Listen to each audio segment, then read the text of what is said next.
সালামু আলাইকুম।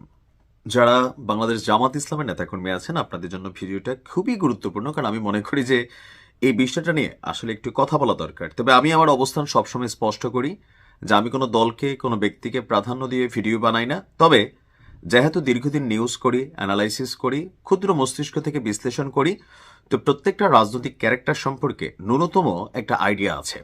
গতকালকে থেকে জামাত আমির যেই বিপদে পড়েছেন, অথবা তার এক্স মানে সোশ্যাল মিডিয়া প্ল্যাটফর্ম, সাবেক টুইটার বা রানিং এক্স হ্যান্ডেল থেকে যে পোস্টটা এসেছে, আমিও দেখার পরে আশ্চর্য হয়ে গেছি। তো তারপর ভাবলাম যে আসলে কি ডাক্তার শফিক সাহেবের মাথা খারাপ হয়ে গেছে যে তিনি এই ধরনের একটা নিন্দনীয় বক্তব্য বাংলাদেশের মায়েদেরকে উদ্দেশ্য করে, নারীদেরকে উদ্দেশ্য করে দিবেন, নাকি আসলে তার আইডিটা হ্যাক হয়েছে। এটা একটা বাচ্চা ছেলেও বোঝে যে ডাক্তার শফিকের আইডিটা এটা হ্যাক হয়েছে। আর হ্যাক করে ওই আইডি থেকে এমন আপত্তিকর মন্তব্য দেওয়ার মাধ্যমে গভীর রাতে পুরো বাংলাদেশকে কাঁপিয়ে দেওয়া হয়েছে। যে কর্মজীবী নারীদেরকে, যারা বাংলাদেশের শ্রমজীবী নারীরা আছেন, মায়েরা আছেন, বোনেরা আছেন, তাদেরকে ডটডরের সাথে তুলনা করে একটা এক্স হ্যান্ডেল থেকে পোস্ট দেওয়া হয়েছে। তো যারা বুঝের মানুষ, এটা নিয়ে পলিটিক্স যারা করার তারা তো করবেনই। বিএনপি বা অন্যান্য যে নারীবাদী সংগঠনগুলো আছে, তারা আজকে অনেকের কর্মসূচি ঘোষণা করেছেন। কিন্তু আমি মনে করি যারা সামান্য বুদ্ধিমান মানুষ, তারা বুঝতে পারেন যে ডাক্তার শফিক সাহেবের মাথার তার তোর ছিঁড়া না গেলে এই মুহূর্তে আইসা তিনি নারীদেরকে নিয়ে এমন মন্তব্য করবেন, এটা কোনো পাগলও বিশ্বাস করবে না। তো চলুন দেখি মূল ঘটনাটা কি, ভিডিওটা শেয়ার করবেন। বলা হচ্ছে যে জামাত ইসলামের আমির ডাক্তার শফিকুর রহমানের অফিসিয়াল টুইটার হ্যান্ডেল সহ দলের কয়েকজন সিনিয়র নেতাদের সামাজিক যোগাযোগ মাধ্যম অ্যাকাউন্টে সাইবার হামলার ঘটনা ঘটেছে। আর এই ঘটনা জানিয়েছে আপনার জামাত ইসলামী। এমনকি ইতিমধ্যেই এই ঘটনাকে কেন্দ্র করে তারা একটা জিডিও করেছে। রাজধানীর হাতিরঝিল থানায় এই জিডিটা করা হয়েছে।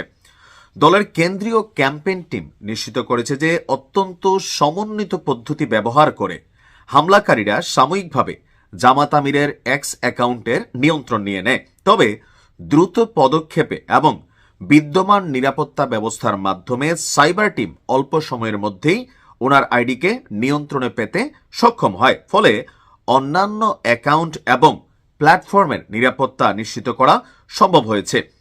এই স্বল্প সময়ের মধ্যে, অর্থাৎ হ্যাকাররা ওনার আইডিটাকে কন্ট্রোলে নেওয়ার পর সেখানে অনাকাঙ্ক্ষিত পোস্ট তারা করেছে, যেখানে জামাত আমিরের নামে মিথ্যা বক্তব্য প্রচার করা হয়েছে।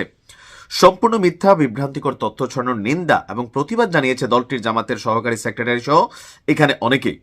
তো এখানে আমরা যতটুকু বুঝতে পারছি, তবে যেহেতু এই সোশ্যাল মিডিয়া প্ল্যাটফর্ম বা যে যুগটা আসছে, প্রযুক্তির যুগ, মুহূর্তের মধ্যেই আপনার অথরাইজড আইডি থেকে একটা ভিডিও প্রকাশ হয়ে গেল, একটা পোস্ট প্রকাশ হয়ে গেল, বাঙালি হিসাবে আমরা সাথে সাথে লাফাইয়া পড়ি।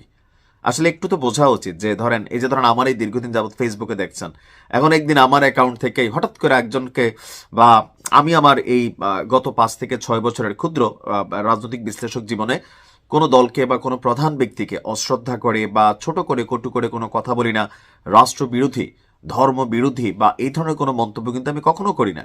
এখন হুট করে কোনো একদিন আমার আইডি থেকে এরকম একটা পোস্ট পাইলেন, এই ঝাপাইয়া পড়লেন, নাইমের ফাঁসি চাই, বিচার চাই। তো সেই ক্ষেত্রে একটু মাথায় রাখতে হবে যে দীর্ঘদিন যে মানুষটাকে চিনেন, হুট করে এই মানুষটা কি সেফুদা হয়ে গেল, অথবা এই মানুষটার দ্বারা কি এই কাজটা সম্ভব? জামাত আমিরে আমরা রাজনৈতিকভাবে অপছন্দ করতেই পারি পলিটিক্যাল পয়েন্ট অফ ভিউতে, কিন্তু হুট করে এমন একটা মন্তব্য, যেখানে আমাদের মায়েদেরকে, বোনদেরকে, নারীদেরকে কেন্দ্র করে এমন একটা আপত্তিকর মন্তব্য করা হয়েছে। ডাক্তার শফিক সাহেব হইতে পারে তিনি অনেক দিকে অনেক তার দুর্বলতা আছে, খারাপ দিক আছে, কিন্তু এই কাজটা ডাক্তার শফিক সাহেব করবে, এতটুকু বুঝ আপনার মাথায় থাকা দরকার। কালকে জনাব তারেক রহমানের আইডি হ্যাক হইতে পারে, পরশু আরেকজনের আইডি হ্যাক হইতে পারে। সো একটু কনসার্ন করতে হবে, তারপরে হয়তো এগুলো নিয়ে রিয়েকশন দেওয়া উচিত। ভালো থাকবেন। আসসালামু আলাইকুম।